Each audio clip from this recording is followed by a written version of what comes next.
안녕하십니까. 제4회 최자영의 뭐라카노를 시작하겠습니다. 오늘은 저번에 이어서 3일 서울민의 3일 서울민의 환경에너지 분과 위원장이신 서명갑 선생님을 모셨습니다. 안녕하십니까? 안녕하세요. 반갑습니다. 네, 반갑습니다. 3일 서울민회에 제일 먼저 묻는 질문이 어떻게 여기에 참가를 하시게 됐나? 그걸 먼저 여쭤볼까요? 네, 예. 저는 노원구에서 그 지역 시민사회 단체를 운영하고 있는데 2년 전에 아, 그 육시방쟁 30주년 기념 사업회에서 민회 사업을 같이 추진하자고 제안이 왔고요. 제가 이제 추진위원장을 맡아서 일한 게 계기가 돼서 노원에서 2017년도에 민회를 한번 운영을 했었고요. 그게 계기가 돼서 2018년도 말에 이제 3.1 민회를 추진하는 주체인 주권자 국민회의가 제안 요청이 와서 제가 초기 단계부터 참여를 했었죠. 2년 전 2017년에 네네. 노원구에서 먼저 민회 활동을 하셨습니까? 네네. 그런데 3일 서울민회가 조직되면서 선생님에게 협조 요청이 오신 거네요? 초기에는 3.1 민회라고 하지 않았어요. 처음에 그 기획 단계에서는 민회를 올해도 다시, 그러니까 19년도에도 다시 열어보자라고 했었고, 논의 과정에서 지역에서 민회를 추진하는 것은 역량의 한계도 있고, 예. 그 다음에 여러 가지 일이 중첩돼 있고, 시간도 짧고, 그 수행 능력의 부족도 있고, 그래서 집중을 해서 서울 광역시로 하고, 전체적으로, 그 대신 초점을 좀 집중해서 3일 이제 100주년이니까, 거기에 맞춰서 하자는 제안이 있었고, 그러기에 이제 3.1 민회가 이루어진 거죠. 그렇습니까? 네. 근데 2017년이라 그러셨는데 그게 2년 전이죠. 네네. 근데 그때 노원구에서 그때는 아직 그게 촛불혁명 전이었던 것 같아요. 네네. 네. 예, 그러면 아직 일천하지만 그 환경에너지분과위원회에서 다루고 있는 주제라든가 지금까지 해온 거 아니면은 지금부터 할 거 이런 것들이 있을 것 같은데 네. 그 여태까지 해온 것은 얼마 안 되지만 그 전망과 관련해서도 좋고 소개를 할 게 있으면은 해주시면 감사하겠습니다. 저는 이제 그 환경에너지 분과 이제 분과위원장 맡으면서 이제 환경이란 단어 안에 함축된 내용을 의미를 생각을 해본 거예요. 예, 환경이란 단어가 네. 사람을 중심으로 한 단어예요. 분명한 사실은 자연이 주체가 아니고 사람이 주체가 되는 단어예요. 환경은. 그래서 주로 환경론자들이든 일반적 행정도 환경을 논함에 있어서는 그 자연을 어떻게 쓸 건지 에너지를 어떻게 쓸 건지 이런 것이 초점이지 자연 자체에다 놓고 보지는 않는 것 같아요. 그래서 사람을 중심으로 해서 예, 본다. 그렇죠. 근데 이제 사실은 네. 환경은 사람도 환경 전체의 하나의 구성원의 하나일 뿐이지 사람이 주체라고 생각하지 않아요. 그래서 인식의 전환을 좀 해야 되겠다는 모토를 갖고 임했고요. 각 소위원회별로 이제 비전도 만들어내고 그 비전에 부합되는 의제를 설정하고 그 의제를 어떻게 실천할 건가를 실천 방안을 만들고 그랬죠. 근데 그것은 순수하게 이제 집행부 생각이 아니고 저희는 토론할 때 발제하지 않았어요. 발제하면 전문가들이 제시하는 이론이나 가이드라인 안에 gat혀서 생각이 넓고 깊게 나오지 않는다는 게 제 생각입니다. 그래서 넓고 깊게 다룰 나오지 않는다. 그래서 좀 발제하지 비상적이다 예, 이런 그래서 말씀이죠. 그때 이제 저희 토론 진행에 한 분 그 교수님이 계셨는데 그분이 제안한 바대로 오픈 스페이스 방식으로 자유롭게 자기의 생각을 메모지에 쓰거나 말로 해서 그것을 이제 다수의 사람들이 의견을 이렇게 좁혀나가는 방식으로. 예, 그런 방식으로 네. 진행을 합니까? 알겠고요. 근데 그 방식보다 내용과 관련해서 제가 조금 뜻밖이라고 생각하는 것이 네. 환경에너지라고 했을 때 금방 서 위원장님께서는 그 자연이 아니라 사람을 중심으로 해서 한다고 말씀을 하셨죠. 그러면 사람에게 그 자연이 어떻게 이용되는가 이런 관점에서 보시는 거 라고 볼 수가 있겠습니까? 저는 그렇게 생각하지 않는데 지금까지 환경이란 단어 안에 포함된 의미를 보면 예.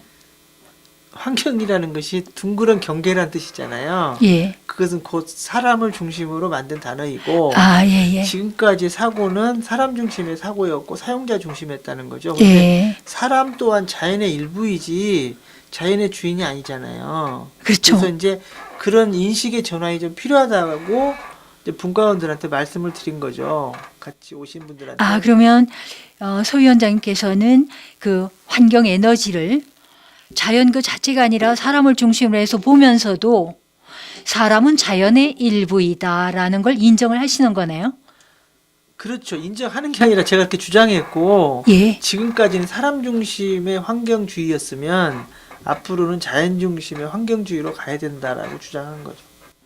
아, 제가 이해가 잘 안 돼서 그러면 소 위원장님께서 말씀하시는 것은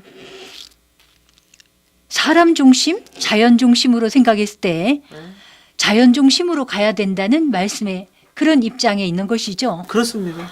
아, 그래서 처음에 제가 말씀을 잘 오해를 해서 그러면 자연을 중심에 두고 사람이 이제 그 자연과 어우러지는 이런 것으로서 그러니까 일테면 네. 사람이 좀 더 편해지고 예, 사람이 좀 더 그렇죠. 자기한테 좋은 쪽으로 살려고 하는 노력을 하면서 예, 자연을 버리잖아요. 그렇죠. 그래서 자연을 훼손하지 않고 예, 예. 우리가 짐승도 보통 그렇게 말하는 키우고, 음. 짐승도 자연 방식으로 키우는 게 아니라 산업 방식으로 키우잖아요. 예, 근데 그것이 이제 임계점에 온 거죠. 음. 왜냐하면 지구가 지금 기온이 상승해서 아, 자연 전체 현상 자체가 훼손이 되고 있죠. 훼손 정도가 아니라 사람이 견디기 지금 너무 덥잖아요. 5월 예, 예. 초순인데 음. 우리한테 큰 영향을 미치고 있는 거죠. 근데 이것이 우리 때 끝나는 게 아니라 우리 미래 세대한테 가는 거거든요. 예, 그래서 가능한 한 우리가 약간의 불편함을 감수해야 돼도 자연이 균형을 잡는다면 예, 예. 그렇게 가야 된다는 알겠습니다. 거죠. 그러니까 생각이 나는데 이번에 이번에 나온 뉴스가 스웨덴의 16세 되는 소녀인데요. 네네네. 고등학생이라고 하는데 네. 그 고등학생이 맹랑하게도 그 기후 변화에 온도가 높아지신다 그랬는데 기후 변화 대책을 촉구하면서 등교를 거부했다. 그래서 1인 운동을 시작한 것 같아요. 그래서 이번에 노벨상 후보로 올라갔다고 하거든요. 이제 그런 차원에서 우리가 생각해 볼 수가 있겠습니다. 등교를 걸어서 다니면 될 건데 왜 등교까지 거부하지? 그러니까 아주 맹랑하죠. 그러면 대충 그 의제 사업은 전체적인 방향이 그 자연을 중심으로 해서 사람을 대입하는 식으로 한다. 근데 구체적인 사업이랄까 이런 것을 소개할 거는 없겠습니까? 그거는 이제 제가 네. 아까 그건 제 생각을 말씀드린 거고 네. 생활 안전과 관련된 그 소위원회에서는 그 비전을 뭐라고 하였냐면 깨끗한 생활 환경과 안전한 먹거리의 일상화.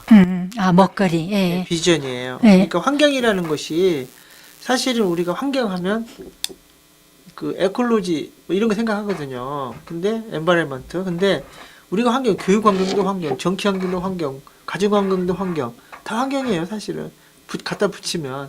그런데 제가 이제 그 토론회를 제안할 때 우리가 여기서 토론할 거는 우리가 실천적으로 잘해서 환경에 긍정적 영향을 미칠 수 있는 분야에 대한 의제.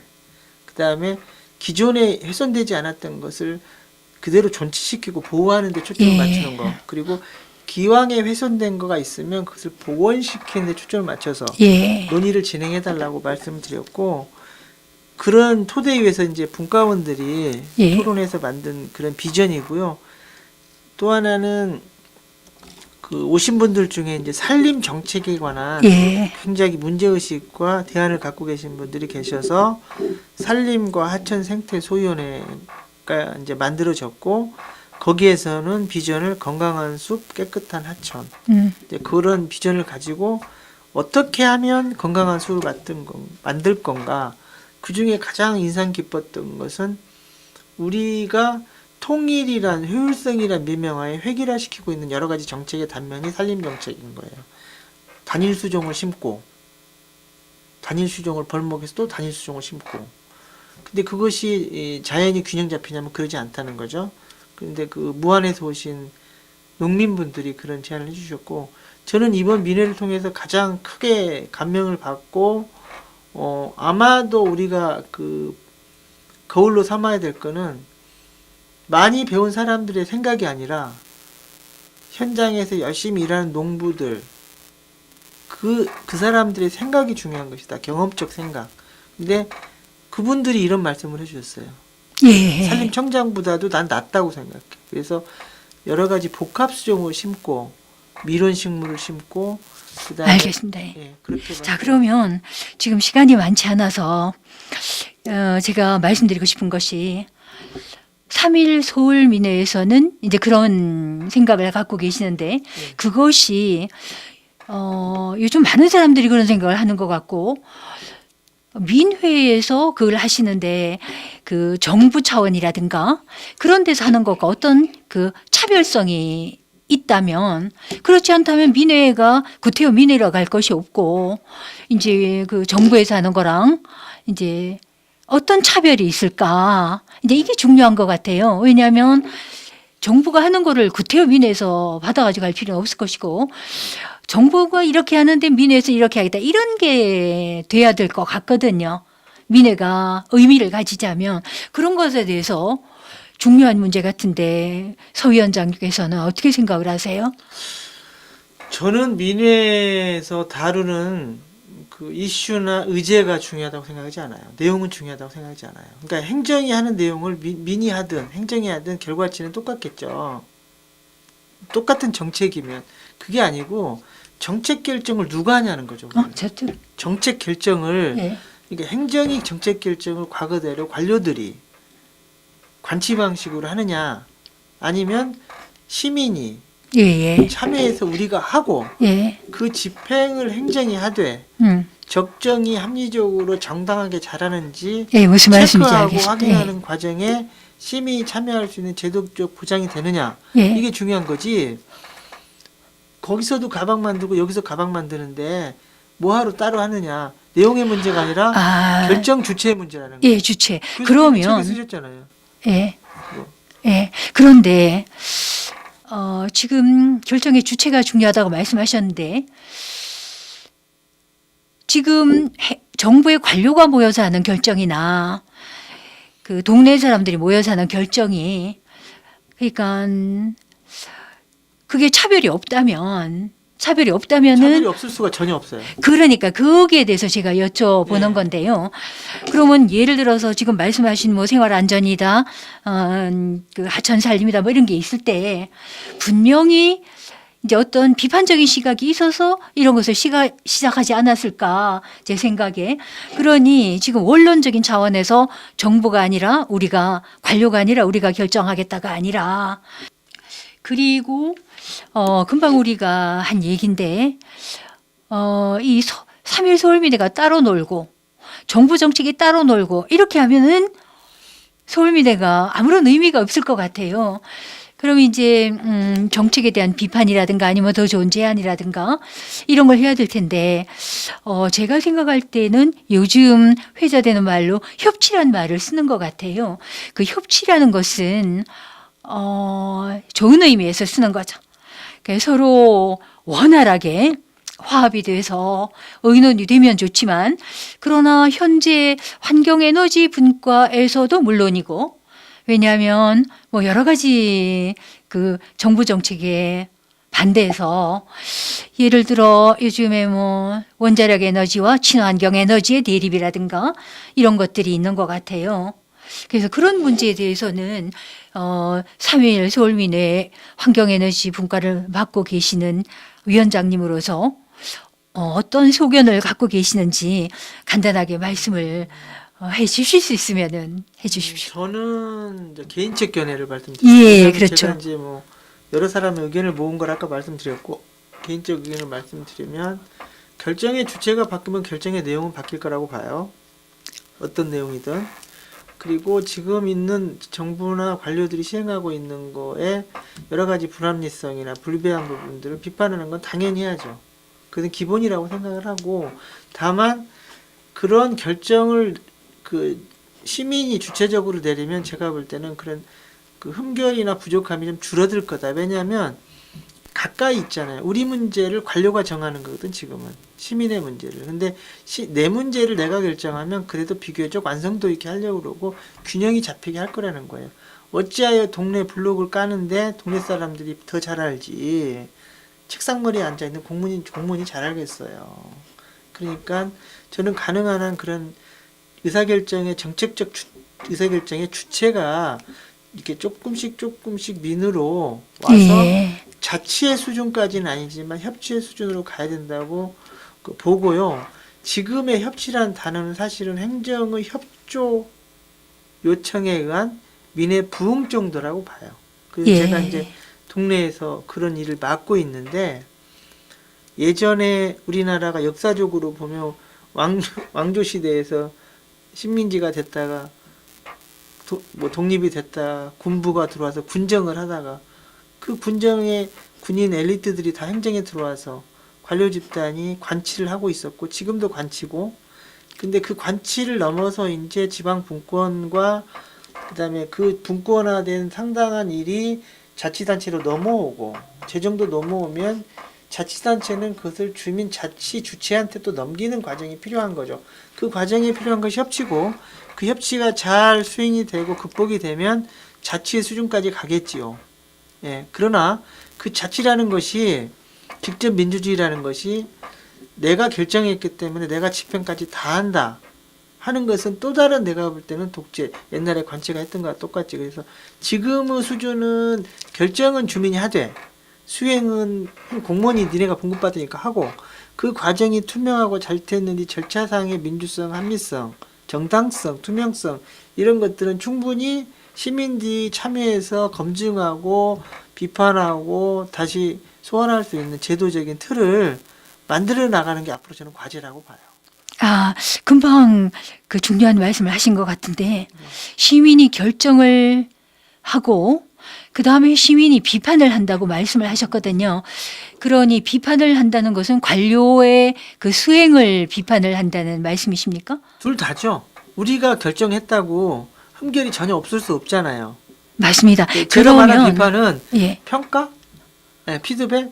그러면 주민이 결정을 하고 그리고 관료가 수행을 한다. 예를 들어서 그러면 주민이 결정한 것에 대한 평가와, 그러니까 주민이 결정권을 갖고 있을 때 관료가 수행을 할 때 수행을 잘못하면은 주민이 그 검증을 해서 잘못되면 처벌을 할 수가 있겠죠. 그런데 만일에 결정권을 주민이 가진다면 주민이 결정을 잘못했을 때 그 검증과 비판은 누가 할 수가 있겠습니까? 주민 스스로 해야죠. 근데 요즘에는 주민이 결정권도 없지만 지금은 위정자들이 결정하고 수행하고 다 하는데, 그 위정자들을 보고 이제 이게 그 민중이 위정자들의 결정과 그 수행을 비판하고 검증해서 처벌하고 나니 거의 없어요. 그냥 자체적으로 처벌한 데는 처벌이 잘 안 되듯이 주민들이 결정했을 때에 주민들 자체에게 비판을 하고 처벌을 하다. 그게 절차적으로 어떻게 효과적으로 될 수가 있는지, 그게 좀 문제가 될 수 있을 것 같나요? 지금 주민자치위원회나 주민자치회도 엄격히 얘기하면 대의제입니다. 모든 시민이 직접 참여하지 않기 때문에. 그렇잖아요. 전원 참여가 안 되잖아요. 그렇기 때문에 시민 참여가 안 된다고요? 전원 참여가 안 되잖아요. 전원 참여? 주민자치회도 50명, 동단위로 50명이잖아요, 거의. 그러면 거기에 사는 사람이 10,000명도 넘은데, 그러함으로 주민들이 평가해서 다음 주민자치위원으로 그 사람이 되지 않는 것이 대의제를 우리가 선거를 통해서 평가하듯이 똑같은 방식으로 할 수밖에 없다. 다만 주민들이 결정한 것을 주민들이 스스로 평가할 수 있는 시스템이 향후에, 아직까지 그게 안 갔잖아요. 결정 시스템까지. 현재 우리 안 가 있잖아요. 결정 시스템을 만드는 게 먼저이고, 그 결정 시스템을 시행해 보고 그게 여러 가지 불합리한 요소가 생기면 이를테면 ombudsman 제도가 의회 제도를 견제하려고 만든 것처럼 주민들도 평가단을 만든다든지 해야 되겠죠. 다만 아직은 주민자치회나 주민 스스로 정책 결정하는 과정에 적극적으로 또는 능동적으로 참여할 수 있는 틀이 없는 거죠. 현재는. 근데 거기까지도 못 가고 있는 거예요. 현재는. 예. 어쨌든 지금 우리가 논의하고 있는 결정과 수행의 그 구조는 환경에너지에만 관련되는 것은 아닌 것 같아요. 전반적으로. 예, 전반적으로. 그래서 그저 저는 그 주민의 결정 구조라는 것이 너무나 꿈 같은 소리고 현실성이 없는 얘기이기 때문에 지금 현재의 구조에서 환경에너지 분야뿐만이 아니라 다른 분야에서도 뭐 적폐가 많잖아요. 그래서 이 적폐를 주민이 결정권을 갖는 것도 좋은데 우선은 민회에서 그 우선 당면 과제로서 쟁취해야 될 것은 현재의 위정자들에게 주어진 전권이 주어져 있다고 할 수 있는 이런 것에서 위정자들의 결정권과 수행 이런 거를 전반적으로 그 검증하고 잘못했을 때 처벌할 수 있는 권한부터 우리가 먼저 얻는 것이 바로 이 3.1 서울민회에서 지향해야 될 바가 아닌가 그런 생각이 들고 환경에너지 분야에서도 어떤 것에 허점이 있는가를 앞으로 좀 찾아주셔서 네. 나중에 좀 더 구체적으로 논의를 할 수 있으면 좋겠습니다. 이제 시간이 다 됐는데 네. 한 1, 2분 정도로 마지막으로 하시고 싶은 말씀 있으면은 요약해서 해주시고 아니면은 네, 저는 개인적으로 이제 자신이 추구하는 가치 지향이 다 있다고 봐요. 어느 조직이나 개인이나. 근데 가치 지향을 주장만 한다고 세상 바뀐다고 생각지는 않습니다. 그래서 때에 따라서는 영역의 넘나듦도 좀 있어야 될 것 같고, 야합은 안 되지만 자기 중심을 명확히 지키되 뭐라 그래야 되나, 그 절충할 수 있는 유연성을 좀 가져야 된다고 생각을 하고. 절충? 네네. 절충은 뭐를 절충한다는 말씀이세요? 일테면 내가 10개를 갖고 싶은데 지금 당장 안 되면 반보라도 나가야죠. 근데 많은 경우에 보면 10개가 안 되면 all or nothing 이렇게 되는 거예요. 그래서 지역에서 활동은 그렇게 되면 얻는 게 하나도 없다. 주민들한테는. 또 하나는 이게 지금 뭐 전국 단위의 조직 뭐 이런 게 많아요. 센터. 여기도 미디어 센터잖아요. 근데 사실은 지금 이제 과거에 센터 중심의 사회에서 로컬 지방으로 가고 과거에 동네로 가는 걸로 회귀하고 있잖아요. 과거에는 무슨 중심이라고? 집중화됐잖아요. 중앙 집권. 중앙 집권. 예. 저는 그래서 이런 센터 별로 안 좋아해요. 예, 그렇죠. 네? 서울시에 예. 사는데 뭐 큰 동북 사구 뭘 모아가지고 센터를 쳐놓고 그러는데 안 갑니다. 예, 집 예. 앞에 있는 데로 가죠. 예. 그래서 그런 데를 그 동네 구석구석에 예. 작동하게 만들고 예. 그게 필요한 플랫폼을 온라인이든 오프라인 해주는 게 맞는 거지. 예. 중앙 집권식으로 하는 것보다. 그래서 저는 예. 3.1 민회도 이렇게 한번 공부를 했으니 예. 각자의 동네에 돌아가서 예. 동네 주민들하고 작게라도 예. 실천하는 게 저는 과제라고 보고 저는 그걸 열심히 하겠다는 말씀을 드리고 가능한 한 운동도 좋지만 예. 운동을 뛰어넘는 실천이 필요하다. 그런 말씀 드립니다. 예. 좋은 말씀 해주셔서 감사합니다. 그러니까 결국 3.1 서울민회가 추구하는 것은 환경 에너지 분야든 다른 분야든 과도하게 중앙에 집중된 권력을 동네 구석구석으로 좀 나누자 하는 것이겠죠. 네네. 예. 그러면 그 지금은 허황하게 보이는 그 꿈을 구체적으로 실현할 수 있도록 구체적인 방안을 연구를 하셔서 다음에 다시 한번 모시도록 하겠습니다. 네네. 감사합니다, 네, 오늘. 감사합니다. 예. 네.